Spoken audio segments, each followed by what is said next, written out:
জীবিকা, অর্থনীতি এবং সমাজ। কিভাবে জীবিকা, অর্থনীতি এবং সমাজ একে অপরের সাথে জড়িত, আজকে আমাদের ক্লাসে আমরা এর পুঙ্খানুপুঙ্খ আলোচনা করব। আমরা এই চ্যাপ্টারের মধ্যে দেখব কি করে অরণ্য এবং অর্থনীতি এবং জীবিকা একে অপরের সাথে ঘনিষ্ঠভাবে সম্পর্কযুক্ত হয়। এই চ্যাপ্টারের মধ্যে আমরা আলোচনা করব কি করে ঔপনিবেশিক শাসন ভারতের অর্থনীতিতে, ভারতের বনভূমিকে প্রভাবিত করেছিল। আমরা দেখব কি কিভাবে অরণ্য ভারতে নাশ হয়েছে, অরণ্য বিনাশ হয়েছে। আজকের এই চ্যাপ্টারে আমরা ইন ডিটেলস ইনসাইড কোয়েশ্চেন আলোচনা করব, যে কোয়েশ্চেনগুলি তোমাদের পরীক্ষাতে আসতে পারে। নমস্কার বন্ধুরা, আজ আমরা ক্লাস 9 হিস্ট্রি, জীবিকা, অর্থনীতি এবং সমাজ ইন ডিটেলস আলোচনা করব। এই চ্যাপ্টারের মধ্যে আমরা দেখতে পাবো ভারতে অরণ্য ধ্বংসের কারণ কি, ঔপনিবেশিক শাসন বলতে ব্রিটিশদের শাসন বা ডাচদের শাসন বা ফ্রান্সের শাসন কি করে ঔপনিবেশিক রাষ্ট্রগুলি অরণ্যকে ধ্বংস করেছিল, ভারতের অরণ্য ধ্বংসের পেছনের রেলপথ কিভাবে দায়ী ছিল, আমরা এই চ্যাপ্টারের মধ্যে অ্যানালাইসিস করব। ব্রিটিশ নেভেল ফোর্স কিভাবে জাহাজ তৈরি করার জন্য ভারতের বনভূমিকে ধ্বংস করেছিল, ইন ডিটেলস কি করে আদিবাসীদের জীবনযাত্রার মধ্যে ব্রিটিশদের অরণ্য নীতিগুলি এফেক্ট করেছিল, কি করে ভারতবর্ষের মধ্যে অরণ্য বিনাশ করা হয়, আবার সেই অরণ্যকে সায়েন্টিফিক অরণ্যে পরিণত করার জন্য ব্রিটিশ সরকার অরণ্য আইন তৈরি করেছিল, ফরেস্ট রিসার্চ ইনস্টিটিউশন তৈরি করেছিল। ইন ডিটেলস প্রত্যেকটা বিষয় আজ আমরা আমাদের এই ক্লাসে অ্যানালাইসিস করব। তো বন্ধুরা, অরণ্য, সমাজ এবং ঔপনিবেশিক শাসন। আমরা আমাদের প্রত্যেক দিনের জীবনযাত্রায় অরণ্যকে বিভিন্নভাবে ব্যবহার করি। আমরা যে সমস্ত আসবাবপত্রগুলি ব্যবহার করি, হয়তো সেটা প্লাস্টিকের হতে পারে বা সেটা কাঠের তৈরি হতে পারে। আমরা প্রত্যেক দিনের জীবনযাত্রা পরিচালনা করতে আমাদের খাবারের জন্য, আমাদের ঘুমানোর জন্য, আমাদের ব্যবসা বাণিজ্য করার জন্য যা কিছু করি, প্রত্যেক কিছুরই কিন্তু অরণ্যের সাথে একটা সরাসরি সম্পর্ক রয়েছে। প্রত্যেক কিছুই আমরা গাছ থেকে পেয়ে থাকি, উদ্ভিদ থেকে পেয়ে থাকি। কিন্তু আমরা যদি এই অরণ্যের বৈচিত্র্যের কথা দেখি, তুমি এখানে দেখতে পাবে প্রায় অ্যামাজন অরণ্য এবং পশ্চিমঘাট পর্বতমালায় প্রায় 500 প্রজাতির উদ্ভিদ রয়েছে।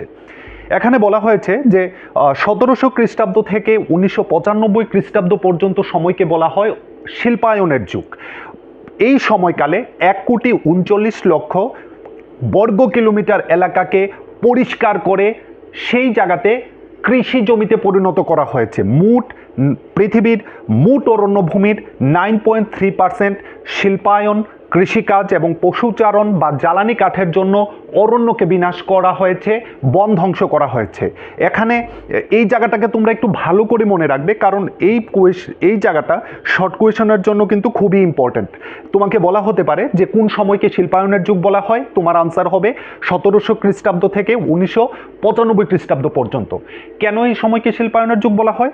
বেসিক্যালি এই সময়টাতে কিন্তু ব্রিটিশদের কথা বলো বা ফ্রান্সদের কথা বলো বা ডাচদের কথা বলো, তারা কিন্তু এই সময় নতুন নতুন টেরিটরিতে সাম্রাজ্য বিস্তার করছিল, নতুন নতুন টেরিটরি, নতুন নতুন রাষ্ট্রকে ক্যাপচার করছিল। তোমরা জানো আমাদের ভারতবর্ষকেও ব্রিটিশরা ক্যাপচার করেছিল।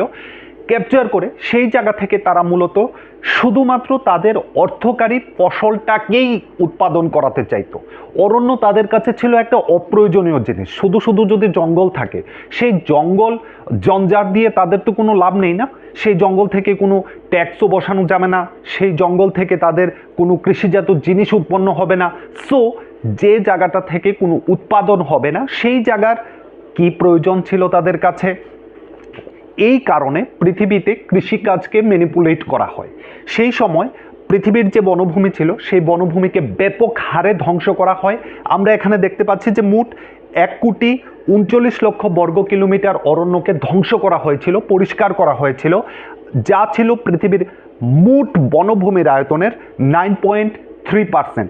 বিশাল বড় একটা এলাকা। এইভাবে পৃথিবীর মধ্যে অরণ্য বিনাশ চলতে থাকে। এখানে দেখো, অরণ্য ধ্বংস করাকেই আমরা অরণ্য বিনাশ বলি। নানা কারণে পৃথিবীর মধ্যে এই অরণ্য বিনাশ বা অরণ্য ধ্বংস করা হয়েছে। এর মধ্যে একটি প্রধান কারণ ছিল জমির উন্নতকরণ। 1600 খ্রিস্টাব্দে ভারতীয় ভূখণ্ডের 6/1 ছিল কৃষিক্ষেত্র। বর্তমান যুগে তা আরও অনেক হারে বৃদ্ধি পেয়েছে। মোট ভারতবর্ষের 6/1 শুধুমাত্র 1 ছিল কৃষিক্ষেত্র, কিন্তু ঔপনিবেশিকদের কাছে এই কৃষিকাজের দ্রুত সম্প্রসারণ করা প্রয়োজন ছিল, কারণ তাদের কাছে প্রয়োজন ছিল তাদের ম্যানচেস্টার শিল্প কারখানাগুলির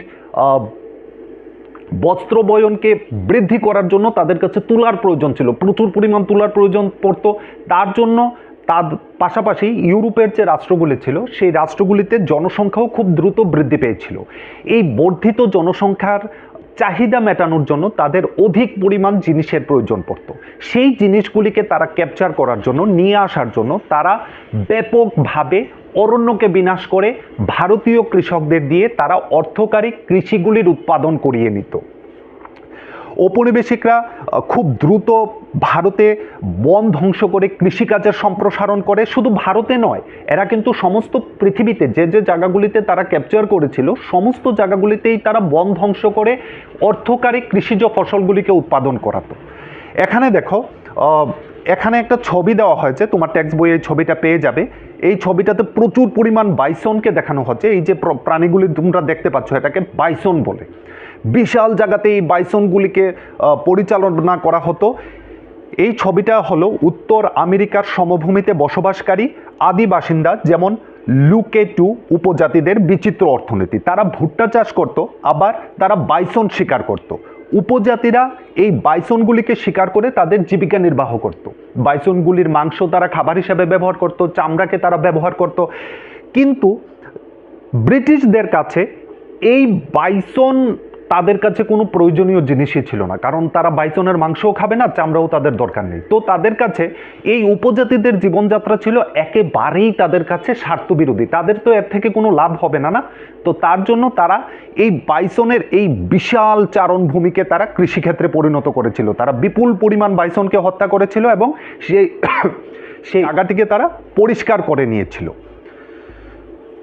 এখানে আমাদের বলা হয়েছে, দেখো, যে জঙ্গলগুলিকে কৃষিকার্যের পরিণত করার ফলে ব্যাপক পরিমাণে অরণ্য ধ্বংস হয়। 1820 সাল থেকে 1920 সাল পর্যন্ত প্রায় 67 লাখ হেক্টর জমি কৃষি জমিতে পরিণত করা হয়েছিল। তার মানে কৃষিকাজের সম্প্রসারণের জন্য ব্যাপকভাবে অরণ্যকে বিনাশ করা হয়েছিল। নম্বর 1, ভারতে বলো বা ঔপনিবেশিক শক্তিগুলির দ্বারা ক্যাপচার করা টেরিটরিগুলিতে বন ধ্বংসের প্রধান কারণ ছিল ইউরোপের অর্থনীতিকে চাঙ্গা করা, ইউরোপের বর্ধিত জনসংখ্যার চাহিদা মেটানো, ইউরোপের বাজারগুলিকে সমৃদ্ধ করা। এই জন্য তারা ব্যাপক পরিমাণে কৃষি জমির বিস্তার করেছিল, অরণ্য ধ্বংস করেছিল। নেক্সট, রেলপথের স্লিপারের প্রয়োজনীয়তা। আমরা যারা রেল চড়েছি বা আমরা সকলেই মোটামুটি রেলপথ দেখেছি, তুমি লক্ষ্য করে দেখবে রেলপথের দুটো পাতকে সোজা রাখার জন্য মাঝখানে কতগুলি স্লিপার ইউজ করা হয়। সরাসরি এগুলি সিমেন্ট দিয়ে তৈরি করা হয়, কিন্তু একটা সময় এইগুলি কাঠ দিয়ে তৈরি করা হতো, খুব ভালো উন্নত মানের কাঠ দিয়ে এগুলি তৈরি করা হতো। তো ভারতে যখন ব্রিটিশরা রেলপথের বিস্তার করছিল তখন তারা ব্যাপক পরিমাণে কাঠের প্রয়োজনীয়তা উপলব্ধি করে, আর এই কাঠের যোগান দিতে তারা ভারতের উন্নত মানের কাঠগুলিকে প্রচুর পরিমাণে ধ্বংস করে। এখানে যে তুমি ছবিটা দেখতে পাচ্ছ, এটা 1897 সালের ছোটনাগপুর অঞ্চলের একটা ছবি, যেখানে দেখা যাচ্ছে, দেখো কি ভালো ভালো শালগাছগুলিকে তারা কেটে তক্তা বানাচ্ছে এবং সেই তক্তা দিয়ে তারা রেলপথের স্লিপার তৈরি করবে। নেক্সট, এখানে আরেকটা বিষয় বলা হয়েছে, দেখো, 19বিংশ শতাব্দীর প্রথমার্ধে উখ গাছের অরণ্য, উখ গাছগুলি সরাসরি অনেক লম্বা হয় এবং অনেক মোটু হয়, যে কাঠগুলি দিয়ে তারা জাহাজ তৈরি করত।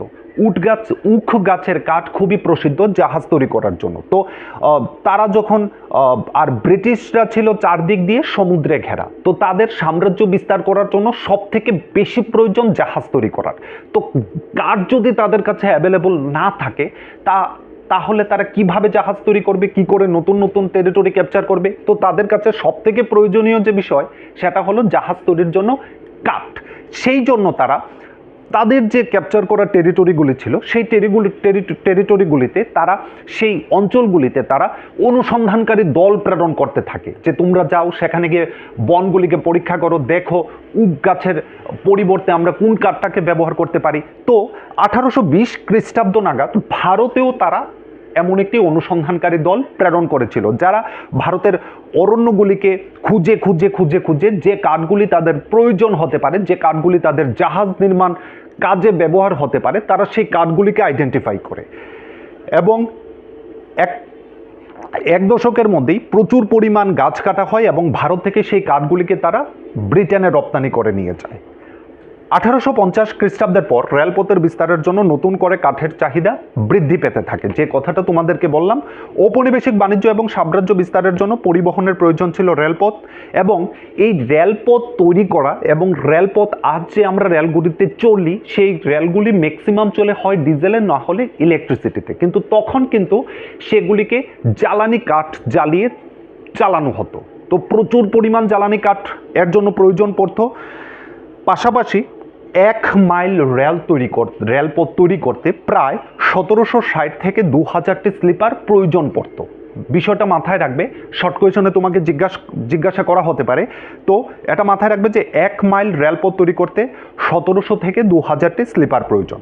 1860 খ্রিস্টাব্দ পর্যন্ত রেলপথের জাল দ্রুত বিস্তার লাভ করে, কারণ রেলপথ হলো এমন একটা সহজ মাধ্যম যার দ্বারা তারা ভারতের রিমোট অঞ্চলগুলি থেকে ব্রিটিশদের প্রয়োজনীয় জিনিসগুলিকে খুব ইজিলি বন্দর পর্যন্ত, জাহাজ পর্যন্ত তারা পৌঁছে দিতে পারত এবং সেক্ষেত্রে খরচও তাদের খুব কম পড়তো। তো তাদের কাছে ভারতের কোনো রাস্তাঘাট বানানো থেকে তাদের কাছে বেশি প্রয়োজন ছিল ইন্ডিয়াতে রেলপথকে এক্সটেন্ড করা। এখানে দেখো 1860 খ্রিস্টাব্দ থেকে রেলপথের জাল দ্রুত বিস্তার লাভ করে এবং 1890 খ্রিস্টাব্দ পর্যন্ত এই 30 বছরের ব্যবধানে তারা প্রায় 25,500 কিলোমিটার রেলপথ তৈরি করে। এই জায়গাটাকেও তোমরা মাথায় রাখবে। 1860 থেকে 1890 পর্যন্ত ভারতে 25,500 কিলোমিটার রেলপথ তৈরি করা হয়েছিল। 1996 খ্রিস্টাব্দ পর্যন্ত রেলপথের দৈর্ঘ্য ভারতে ছিল 7,65,000 কিলোমিটার। ভারতবর্ষে রেলপথের যত বিস্তার হচ্ছিল ততই রেলপথের প্রয়োজনে প্রচুর সংখ্যক গাছ কাটার দরকার পড়ছিল। 1850 খ্রিস্টাব্দ নাগাদ শুধুমাত্র মাদ্রাজ প্রেসিডেন্সি থেকে ব্রিটিশরা প্রায় 35,000 গাছ কেটেছিল। সরকার গাছ কাটার জন্য ঠিকাদার নিয়োগ করতো, কন্ট্রাক্টর নিয়োগ করতো, তারা জঙ্গলে যেত, যে গাছটা তাদের প্রয়োজন পড়তো, যে গাছটা তাদের দরকার, নির্বিচারে সেটাকে কেটে নিয়ে চলে আসতো। তো এইভাবে দ্রুত জনসংখ্যা, এই দেখো কিভাবে তারা গাছের লগগুলিকে ট্রান্সপোর্ট করতো, নদী দিয়ে সেগুলিকে ট্রান্সপোর্ট করে নিয়ে যেত এবং নদীতে ভাসিয়ে সেই গাছগুলিকে তারা প্রয়োজনে নিয়ে যেত। এইভাবে হাতি দিয়ে তারা গাছগুলিকে টানতো, তক্তাগুলিকে তারা টেনে তাদের সুবিধা মতো জায়গাতে নিয়ে যেত। এখানে দেখো রেলপথের বিস্তারের একটা টেবিল দেওয়া হয়েছে। ইন্দাস ভ্যালি রেলওয়ে মুলতান থেকে সুক্কুর পর্যন্ত যে রেলপথ নির্মাণের সিদ্ধান্ত নিয়েছিল তার দূরত্ব ছিল 300 মাইল। 2000 স্লিপার নির্মাণের জন্য মাইল হিসেবে 6 লক্ষ স্লিপারের প্রয়োজন ছিল, যার প্রতিটির মাপ ছিল 10 ফুট 10 ইঞ্চি 5 ইঞ্চি বা প্রায় 3.5 ঘনফুট। 20 লক্ষ ঘনফুট টোটাল কাঠের তাদের প্রয়োজন পড়ে। রেলের জ্বালানি হিসেবেও তারা প্রচুর পরিমাণ কাঠ ব্যবহার করত। একটি ট্রেনের একবার আসা যাওয়াতে মুলতান থেকে সুরুক্কু পর্যন্ত একবার একটা ট্রেনের আসা যাওয়াতে তাদের মোট 2,19,000 মন্ড জ্বালানি কাঠের প্রয়োজন পড়তো। বিশাল পরিমাণ জ্বালানি কাঠের তাদের প্রয়োজন পড়তো। পাশাপাশি তাদের ইট পুরানোর জন্যও প্রচুর পরিমাণ জ্বালানি কাঠের প্রয়োজন পড়তো। তো খুব ন্যাচারাল বিষয়, যেহেতু তাদের জ্বালানি কাঠের প্রয়োজন পড়তো আর ভারতে সেই জ্বালানি কাঠ আছে, তো এই জায়গাতে তাদের তো সাস্টেনেবিলিটির কথা ভেবে কোনো লাভ নেই। তারা তাদের তাৎক্ষণিক লাভের জন্য যে পরিমাণ গাছ প্রয়োজন ছিল তারা বেঝিঝক কেটে নিত। এই স্লিপার আসতো প্রধানত সিন্ধু প্রদেশের জঙ্গল থেকে। ঝাউ গাছ থেকে যে জ্বালানি উৎপন্ন হতো তা মূলত পাঞ্জাব এবং সিন্ধু প্রদেশের ঝাঞ্জ অরণ্য থেকে আসতো।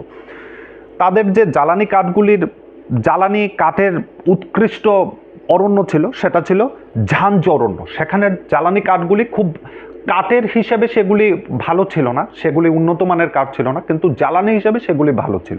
আর তাদের রেলপথ তৈরির জন্য যে স্লিপারের প্রয়োজন পড়েছিল সেই স্লিপারগুলি তারা সংগ্রহ করেছিল সিন্ধু প্রদেশের জঙ্গল থেকে।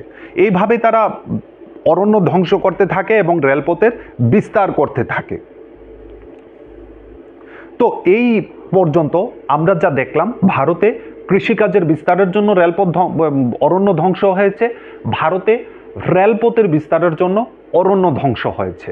নেক্সট আমাদের আসবে চাষাবাদের সম্প্রসারণের ফলে কিভাবে ভারতে অরণ্য ধ্বংস হয়েছে। দেখো, আগেই আমরা বলেছি যে আমাদের প্রত্যেক দিনের জীবনযাত্রার জন্য অরণ্য কিন্তু খুব দরকার। আমাদের চলাফেরার আসবাবপত্র তৈরি করার জন্য অরণ্য দরকার, আমাদের ঔষধ তৈরি করার জন্য অরণ্য দরকার, আমাদের প্রত্যেক দিনের ব্যবহার্য জামাকাপড় তৈরি করতে আমাদের প্রত্যেক দিনের প্রত্যেকটি জীবনযাত্রায় কিন্তু অরণ্য দরকার। আর ইউরোপে যারা আমাদের ভারতকে ক্যাপচার করে রেখেছিল, তাদের সেই জায়গাতে জনসংখ্যা দ্রুত বাড়ছিল, বাজারে সেগুলির চাহিদা বৃদ্ধি পাচ্ছিল। তো বাজারে সেইগুলির চাহিদা বৃদ্ধি পাচ্ছে মিনস এটা অর্থকারী জিনিস, এটা বাজারে খুব দামে বিক্রি হয়, তার জন্য তারা ভারত থেকে সেই জিনিসগুলিকে এক্সপোর্ট করতে থাকে। এই এক্সপোর্টের মাত্রা এত বেড়ে যায় যে বিশাল পরিমাণ অরণ্য একেবারে পরিষ্কার হয়ে যায়। দুটো লাভ হতো তাদের এখানে, একে তো অরণ্য পরিষ্কার হয়ে যাচ্ছে, দ্বিতীয়ত এই অরণ্য পরিষ্কৃত অরণ্য থেকে তারা কৃষিকাজের সম্প্রসারণ করতে পারছে। দুই দিকেই তাদের লাভ। একদিকে অরণ্যের বিস্তার, একদিকে অরণ্য ধ্বংস হচ্ছে, অরণ্য ধ্বংস করে তাদের প্রয়োজনীয় জিনিস ইউরোপে যাচ্ছে, আবার তাদের প্রয়োজন হলো কৃষিকাজের সম্প্রসারণ। তো কৃষিকাজেরও সম্প্রসারণ হচ্ছে। তো এখন পর্যন্ত আমরা দেখেছি ব্রিটিশদের কাঠের প্রয়োজন ছিল শুধুমাত্র জাহাজ নির্মাণ করার জন্য এবং রেলপথ তৈরি করার জন্য। তো তারা ভারতে দেখতে পেয়েছিল যে ভারতের বিস্তৃত অঞ্চল অরণ্য, সেই অঞ্চলে স্থানীয় কিছু আদিবাসীরা বসবাস করে, যাদের জীবনযাত্রা মূলত নির্ভর করে সেই অরণ্যের উপর। আমরা যেমন বাজারে যাই, আমাদের কৃষিজ জিনিস, আমাদের লাউ, ঝিঙ্গে, মূলো, উচ্ছে, এইগুলি বাজারে নিয়ে বিক্রি করি, তারপর সেখান থেকে টাকা আনি, সেই টাকা দিয়ে আমাদের প্রয়োজনীয় ঔষধপত্র, জামা কাপড়, শিক্ষার খরচ মেটায়।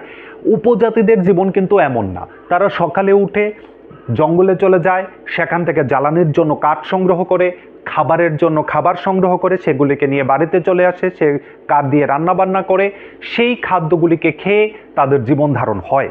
জঙ্গল থেকে তারা যে সমস্ত জিনিসগুলি আনে সেগুলির উপরই তাদের জীবন নির্ভরশীল। এইভাবে চলতে থাকার ফলে ব্রিটিশরা দেখলো যে ভারতের অরণ্য বিশালভাবে ক্ষতিগ্রস্ত হচ্ছে, তারা তাদের উদ্দেশ্য এখানে পূরণ করতে পারছে না। তো এই ক্ষেত্রে তারা চিন্তা করলো কি করে আমাদের বেটার একটা পলিসি নিতে পারি। তার জন্য তারা জার্মান বিশেষজ্ঞ ডিয়েট্রিক ব্রেন্ডিসকে আমন্ত্রণ জানায়, যিনি ছিলেন ফরেস্ট্রির ব্যাপারে একজন বিশেষজ্ঞ ব্যক্তি।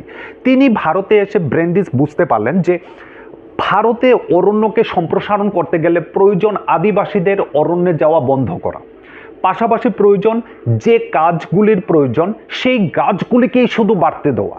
ভারতের অরণ্যগুলি ছিল বিভিন্ন ধরনের গাছে পরিপূর্ণ, বিভিন্ন ধরনের গাছ ছিল, কিন্তু ব্রিটিশদের এত ধরনের গাছের দরকার নেই, শুধুমাত্র সোজা লম্বা উন্নত তক্তা বিশিষ্ট গাছের প্রয়োজন। তো তার জন্য ডিয়েট্রিক ব্রেন্ডিস, যাকে আমন্ত্রণ জানানো হয় এবং তাকে ভারতের প্রথম ইন্সপেক্টর জেনারেল অফ ফরেস্ট, কোয়েশনটা লক্ষ্য করবে আসতে পারে, কাকে আমন্ত্রণ জানানো হয়েছিল? ডিয়েট্রিক ব্রেন্ডিসকে। ভারতের প্রথম ইন্সপেক্টর জেনারেল অফ ফরেস্ট কে ছিলেন? ডিয়েট্রিক ব্রেন্ডিস। তিনি ভারতের বনভূমি উন্নত করার জন্য একটি সায়েন্টিফিক ফরেস্ট্রি নির্মাণ করার পদ্ধতি প্রয়োগ করার পরামর্শ দেন। এখানে দেখো, এই যে জঙ্গলটা আমরা দেখতে পাচ্ছি, সেই জঙ্গলটা, এই অরণ্যটা জঙ্গল আর অরণ্যের মধ্যে কিন্তু একটা পার্থক্য আছে। অরণ্য বলতে বোঝায় যেখানে বিশাল বিশাল গাছ থাকে, বিস্তৃত এলাকা নিয়ে থাকে, আর জঙ্গল বলতে বোঝায় যেখানে মোটামুটি ধরো উদ্ভিদ থাকে, বিভিন্ন প্রজাতির উদ্ভিদ থাকে, ঝোপঝাপ থাকে, সেগুলিকে আমরা জঙ্গল বলি। তো এই যে অরণ্যটা তোমরা দেখতে পাচ্ছ, এটি হলো ইটালির টাস্কেনি নামক স্থানে উঁচু গাছের অলিন্দ। কাঠের জন্য সরু উঁচু গাছ খুবই উন্নত মানের। এই গাছের পাতা, ফল অন্য কিছুর জন্য ব্যবহৃত হয় না। আমাদের ভারতের উপজাতিদের প্রয়োজনীয় গাছগুলি ছিল, পাতার প্রয়োজন পড়তো, ফলের প্রয়োজন পড়তো, শেকড়ের প্রয়োজন পড়তো। এই প্রয়োজনগুলি কিন্তু ব্রিটিশদের পড়তো না, তাদের শুধুমাত্র প্রয়োজন ছিল এমন লম্বা লম্বা গাছ, যে গাছগুলি দিয়ে তারা খুব উন্নত মানের কাঠ তৈরি করতে পারবে। তো ডিয়েট্রিক ব্র্যান্ডিজ যখন ভারতে আসেন, তিনি বুঝতে পারেন যে ভারতের অরণ্যকে বাঁচানোর জন্য আইন প্রয়োজন, রিজিড ল প্রয়োজনের ক্ষেত্রে। তো তার জন্য তিনি 1865 সালে ভারতের অরণ্য আইন প্রণয়ন করেন। এর আগে ভারতে কিন্তু কোনো অরণ্য ছিল না। ধরো কোনো ব্যক্তিকে যদি ব্রিটিশরা অরণ্যে দেখতে পেয়েছে যে সে গাছ কাটছে, তার জন্য তাদের কাছে কোনো শাস্তির বিধান ছিল না। ব্র্যান্ডিজ এক্ষেত্রে পরামর্শ দেন যে তাদের জন্য শাস্তির ব্যবস্থা করতে হবে। এই শাস্তির ব্যবস্থা করার জন্য ভারতে 1865 সালে প্রথম অরণ্য আইন চালু করা হয়। আজকেও আমরা অরণ্য আইনকে দেখি, আমরা ইচ্ছা করলেই কিন্তু একটা গাছকে কেটে সেই তক্তা বাড়িতে নিয়ে আসতে পারবো না, বা সেই কাঠ বিক্রি করতে পারবো না। এই ক্ষেত্রে আমাদের অরণ্য আইন ধরবে। কারা আসবে আমাদের ধরার জন্য? ফরেস্ট পার্সনরা আসবে, ফরেস্ট পুলিশরা আসবে। সেই পুলিশি ব্যবস্থাকে চালু করা হয়েছিল অরণ্য আইনের মাধ্যমে। সেই ফরেস্ট ডিপার্টমেন্টকে ব্রিটিশরা প্রথম ভারতে চালু করেন 1864 সালে। 1864 সালে ভারতে প্রথম ফরেস্ট সার্ভিস চালু করা হয়। ফরেস্ট সার্ভিসের কাজ ছিল একটাই, শুধু অরণ্যকে সংরক্ষণ করা। তুমি যদি পুলিশের সামনে কাঠ নিয়ে যাও, পুলিশ তোমাকে ফরেস্ট সার্ভিসের কাছে তুলবে। তাদের কাছে ল আছে, কতটুকু কাঠের জন্য কি শাস্তি, কতটুকু কাঠ তুমি নিয়ে যেতে পারবে না, এই সমস্ত কিছু দেখাশোনা করার জন্য কিন্তু ভারতে ফরেস্ট সার্ভিস আছে। ব্রিটিশরা এটার সূচনা করেছিল 1864 সালে ভারতে, এবং সেই লটাকে সেই ফরেস্ট সার্ভিস মূলত কাজ করত 1865 সালের অরণ্য আইন অনুসারে। যখন অরণ্য আইন অনুসারে ভারতে কৃষিকাজ চলতে থাকে, তখন ভারতে অরণ্যের সংরক্ষণ করা চলতে থাকে, তখন ব্রিটিশরা উপলব্ধি করতে পেরেছিল যে আমাদের অরণ্যকে ডেভেলপ করতে গেলে আমাদের একটা ইনস্টিটিউশন প্রয়োজন, যারা অরণ্য নিয়ে গবেষণা করবে, যারা আমাদের প্রয়োজনীয় অরণ্যগুলিকে, বৃক্ষগুলিকে অরণ্যে বাড়তে পরামর্শ দেবে। সেই উদ্দেশ্যে 1906 সালে দেরাদুনে ইম্পেরিয়াল ফরেস্ট রিসার্চ ইনস্টিটিউশন স্থাপন করা হয়। ইম্পেরিয়াল ফরেস্ট রিসার্চ ইনস্টিটিউশনের মূল কাজ ছিল ভারতে ব্রিটিশদের প্রয়োজনীয় অরণ্যগুলিকে কিভাবে বাড়ানো যায় সেই বিষয়টাকে নিয়ে গবেষণা করা। তো তারা ভারতে গবেষণা করার পর সায়েন্টিফিক ফরেস্ট্রি নির্মাণ করার জন্য পরামর্শ দিয়েছিলেন।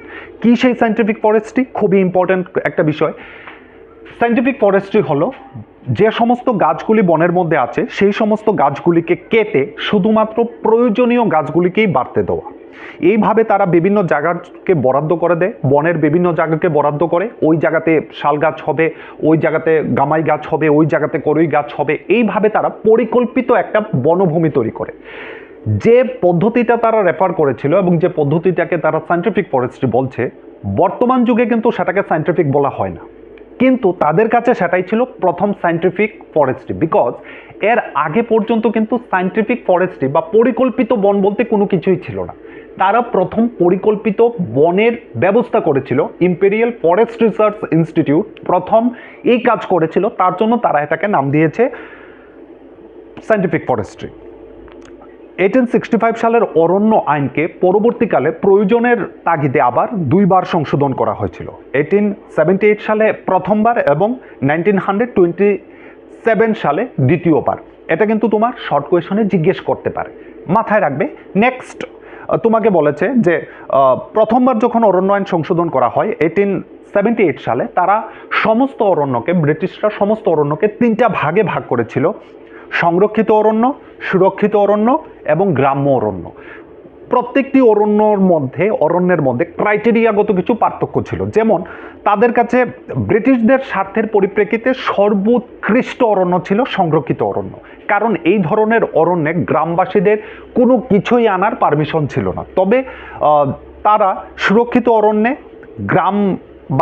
গ্রাম্য অরণ্যে তারা কিন্তু গৃহ নির্মাণের করার জন্য বা কাঠ সংগ্রহ করার জন্য গ্রামবাসীদেরকে অনুমতি দিত। মানুষের জীবন কিভাবে অরণ্য আইনে প্রভাবিত হয়েছিল দেখো। যারা সেই অরণ্যের উপর নির্ভরশীল ছিল, যে উপজাতিরা নির্ভরশীল ছিল, তাদের কিন্তু জীবনের প্রয়োজনে বিভিন্ন জিনিসের প্রয়োজন পড়তো সেই অরণ্য থেকে। তারা অরণ্য থেকে বিভিন্ন ধরনের জিনিস সেখানে সংগ্রহ করত, তারা মূল সংগ্রহ করত, পাতা সংগ্রহ করত, ফল সংগ্রহ করত, কন্দ সংগ্রহ করত। কিন্তু ব্রিটিশদের কিন্তু এই সমস্ত কোনো কিছুর দরকার ছিল না। তুমি এখানে দেখো একটা কেন্দু পাতা সংরক্ষণের জায়গা দেখানো যাচ্ছে, তারা কেন্দু পাতা সেখান থেকে নিচ্ছে। কেন্দু পাতা মূলত তামাক তৈরি করার জন্য ব্যবহার করা হয়। কেন্দু পাতা যারা সংগ্রহ করত, তারা প্রতিটি বান্ডিলে 50টি করে পাতা পাওয়া যায়, এবং কেউ যদি বেশি পরিশ্রম করতে পারত তাহলে তারা প্রায় 100টি বান্ডিল পাতা সংগ্রহ করতে পারত। তো এই কেন্দু পাতার ব্রিটিশদের কোনো প্রয়োজন নেই, তাদের প্রয়োজন কাঠের প্রয়োজন। তো উপজাতিদের প্রয়োজন ছিল কিন্তু ভিন্ন, তাদের প্রয়োজন ছিল এই জায়গাটাতেই কিন্তু কনফ্লিক্ট, এই জায়গাতেই নির্ভর করে পরবর্তীকালে অরণ্য বিদ্রোহ হয়েছে, উপজাতিরা বিদ্রোহ করেছে। তো উপজাতিদের প্রয়োজন ছিল বাঁশ, যা দিয়ে তারা বেড়া তৈরি করত, ঝুড়ি তৈরি করত, ছাতা তৈরি করত, শুকনো লাউ যার ভেতরের অংশটাকে সরিয়ে দিয়ে তারা জল সংরক্ষণ করার জন্য বোতল তৈরি করত। তারপর পাতা সেলাই করে নিষ্পত্তিযোগ্য প্লেট বা কাপ তৈরি করতো, ওয়ান টাইম কাম প্লেট তারা পাতা দিয়ে তৈরি করত। দড়ি তৈরি করার জন্য তারা সিয়াদি পাতা ব্যবহার করত, এবং শাক সবজি গুঁড়ো করতে তারা কাঁটাযুক্ত শিমুল গাছের ছাল ব্যবহার করত। কিন্তু অরণ্য আইন প্রবর্তন করার ফলে উপজাতিদের কিন্তু এই সমস্ত কিছু নিষিদ্ধ করে দেওয়া হয়। তারা জঙ্গল থেকে শিকারও করতে পারবে না, তারা কাঠও সংগ্রহ করতে পারবে না, তারা তাদের প্রয়োজনীয় খাবারও সংগ্রহ করতে পারবে না। স্বাভাবিকভাবে আমার যে জীবনযাত্রা, তোমার যে জীবনযাত্রা, তোমার ফ্যামিলি যে পদ্ধতিতে চলে, সেই পদ্ধতিটা যদি ব্যাঘাত হয়ে যায়, সেই পদ্ধতিটাকে যদি আটকে দেওয়া হয়, খুব স্বাভাবিক আমার পরিবার একটা বিশাল বড় সমস্যার সম্মুখীন হবে। আমার কমিউনিটির প্রত্যেকটি মানুষ, যদি আমরা কৃষিকাজ করে জীবনযাপন করি, সরকার হঠাৎ করে যদি নিষিদ্ধ করে দেয় যে কোনো কৃষক তার কৃষি জমিতে নামতে পারবে না, কৃষিকাজ করতে পারবে না, তাহলে খুব স্বাভাবিক ব্যাপার আমি বা আমার পরিবার খাবে কি, আমরা কি করে চলবো? স্বাভাবিকভাবে উপজাতিদের সামনে এই বিশাল বড় সমস্যাটা তৈরি হয়েছিল যে তাদেরকে বনে গেলেই পুলিশ অ্যারেস্ট করে, বনে তারা যেতেই পারে না। উপজাতি মহিলারা যখন জঙ্গলে যায় কাঠ নিয়ে আসার জন্য, তাদেরকে পুলিশ অ্যারেস্ট করে, পুলিশ তাদেরকে জেলে পুড়ে দেওয়ার হুমকি দেয়। তো এমনভাবে যখন চলছিল, তখন উপজাতিরা প্রচণ্ডভাবে এফেক্টেড হয়। সব থেকে বেশি এফেক্টেড হয়েছিল উপজাতিদের কৃষি পদ্ধতি। উপজাতিরা যে একবারে কৃষিকাজ করতো না তেমন না, কিন্তু উপজাতিদেরও একটি কৃষি পদ্ধতি ছিল, যেটাকে আমরা বলি জুম চাষ বা স্থানান্তরিত কৃষি পদ্ধতি। আমরা যেমন একই জমিতে বারবার চাষ করি, লাইক এখন ধান কাটার সময় ধান কেটে আমরা সেই জমিতে আলু রোপণ করি, তারপর সেখান থেকে তুলে আমরা আবার বর্ষাকালীন ফসল চাষ করি, একই জমিতে আমরা বারবার চাষ করি। কিন্তু উপজাতিরা কিন্তু এই পদ্ধতিতে করে না। তারা একটা জমিকে পরিষ্কার করে সেই জমিতে তারা তাদের কৃষিজ ফসলগুলিকে রোপণ করে, আবার ফসল তোলার পর অক্টোবর নভেম্বর মাসের দিকে তাদের ফসলগুলি তোলা হয়, তারপর তারা সেখান থেকে চলে যায় আরেকটা নতুন জায়গাতে গিয়ে সেই জমিটা আবার পরিষ্কার করে সেই জমিতে আবার নতুন করে বীজ বপন করে। এই যে পদ্ধতিটা, তাকে বলা হয় স্থানান্তরিত কৃষি পদ্ধতি। একটা নির্দিষ্ট সময় অন্তর অন্তর সেই জায়গা থেকে চলে যাওয়া। এইভাবে এই পদ্ধতিটা কিন্তু পৃথিবীর বিভিন্ন জায়গাতেই উপজাতিদের মধ্যে পরিচিত ছিল। এইভাবে ভারত এবং আফ্রিকায় জোয়ার বাজরা, ব্রাজিলে মেনিউক, দক্ষিণ আমেরিকায় বিভিন্ন অঞ্চলে ভুট্টা, মটরশুঁটি উৎপাদন করা হতো। কিন্তু ইউরোপীয় বনকর্মীদের কাছে এই পদ্ধতিটা ছিল বনভূমি ধ্বংসের প্রধান কারণ। যে জায়গাতে উপজাতিরা যাচ্ছে সেই জায়গার বনটাকে পরিষ্কার করছে, সেখানে কৃষিকাজ করছে, ইউরোপীয় বনকর্মীদের কাছে এইভাবে কৃষিকাজ করার ফলে তাদের বন বিশালভাবে ক্ষতিগ্রস্ত হচ্ছে। সুতরাং তারা এই স্থানীয় কৃষি পদ্ধতিটাকে, স্থানান্তরিত কৃষি পদ্ধতিটাকে বন্ধ করার জন্য নেমে পড়ে। তো এইভাবে যখন চলছিল, তখন সরকার বুঝতে পারলো যে জুম চাষ করার ফলে তারা নতুন করে কৃষকদের উপর কর আরোপ করতে পারছে না। যেমন আমি যদি স্থানীয়ভাবে এই জায়গাতে বসবাস করি, এখানে কৃষিকাজের সম্প্রসারণ করি, সরকার আমার থেকে ট্যাক্স নিতে পারবে। কিন্তু ব্রিটিশদের সমস্যা হলো, তারা উপজাতিদের কাছ থেকে স্থানান্তরিত কৃষি যারা করছে তাদের উৎপাদনের অ্যামাউন্টটাকে তারা ধরতে পারছে না। তো তার জন্য তারা সেই উপজাতিদের উপর ট্যাক্স বসাতে পারছে না। পাশাপাশি আবার আমাদের জমিটা কিন্তু নির্দিষ্ট, আমার কাছে সে 1 হেক্টর জমি আছে, ব্রিটিশরা আমার থেকে সেই হিসাবে ট্যাক্স নিচ্ছে। কিন্তু উপজাতি যারা আছে তারা সংঘবদ্ধভাবে চাষ করে, সে 10 পরিবার মিলে একত্রিতভাবে সেই চাষটা করে। তো তার জন্য ব্রিটিশরা তার কাছে সেই চাষিদের কাছে উপযুক্ত পরিমাণ ট্যাক্সটা বসাতে পারছে না। পাশাপাশি শুধু চাষ পদ্ধতিই নয়, এমন অনেক উপজাতিরা ছিল যারা অরণ্য থেকে শিকার করে তাদের জীবন অতিবাহিত। কিন্তু ব্রিটিশরা দেখলো যদি অরণ্য এমনভাবেই শিকার তারা করতে থাকে তাহলে সেই শিকারের দ্বারা ব্রিটিশদের কোনো উপকার হবে না। কিন্তু এই ক্ষেত্রে ব্রিটিশদের একটা স্বার্থ, কিন্তু ঔপনিবেশিকদের একটা স্বার্থ মিলে যায়। কি স্বার্থ মিলে যায়? ব্রিটিশ ঔপনিবেশিকরা যখন ভারতের রেলপথের সম্প্রসারণ করতে আসছিল তখন তারা বিভিন্ন জায়গায় হিংস্র পশুদের সম্মুখীন হতো। পাশাপাশি ব্রিটিশ বনকর্মীরা যখন অরণ্যে যেত তখন তারা হিংস্র পশু, বাঘ, সিংহ সেগুলির দ্বারা আক্রমণের শিকার হতো। তো তারা মনে করলো যে যত তাড়াতাড়ি সম্ভব এগুলিকে মেরে পরিষ্কার করতে পারলেই আমাদের মঙ্গল। তো সেই জন্য তারা পশু শিকার করাটাকে একটা লিগ্যালাইজড পদ্ধতি করে দেয় এবং সেটাকে একটা গর্বের বিষয় করে দেয়। নতুন করে পশু হত্যা করার জন্য তারা পুরস্কার ঘোষণা করে। এই পুরস্কারের জন্য 1875 থেকে 1925 খ্রিস্টাব্দের মধ্যে 80,000 বাঘকে হত্যা করা হয়, 1,50,000 চিতা এবং 2 লক্ষ নেকড়ে বাঘকে হত্যা করা হয়। ক্রমে ভাগের জয়ের স্মৃতিচিহ্ন হিসেবে দেখাতে শুরু হয়। ভাগ শিকার করাকে একটা আভিজাত্যের চিহ্ন হিসেবে ব্রিটিশরা জাস্টিফাই করার চেষ্টা করে। 1857 খ্রিস্টাব্দের মধ্যে একাই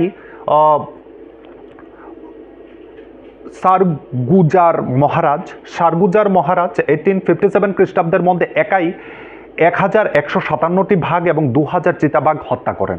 জর্জ ইউল নামে একজন ব্রিটিশ প্রশাসক 400টি বাঘ হত্যা করেন। এইভাবে তারা অরণ্যের মধ্যে বাঘ, চিতা, সিংহ সেগুলিকে হত্যা করে আজকে সেই প্রজাতিগুলির অস্তিত্ব সংকটাপন্ন করে দেয়। এইভাবে তারা অরণ্যের মধ্যে জীবনযাত্রাকে প্রভাবিত করে, অরণ্যের বাস্তুতন্ত্রকে প্রভাবিত করে। এইভাবে তারা অরণ্যকে তাদের ব্যবহারে নিয়ে যেতে তারা বিভিন্ন পদ্ধতি গ্রহণ করে। এমনভাবে ভারতে অরণ্যের ব্যবহার চলছিল।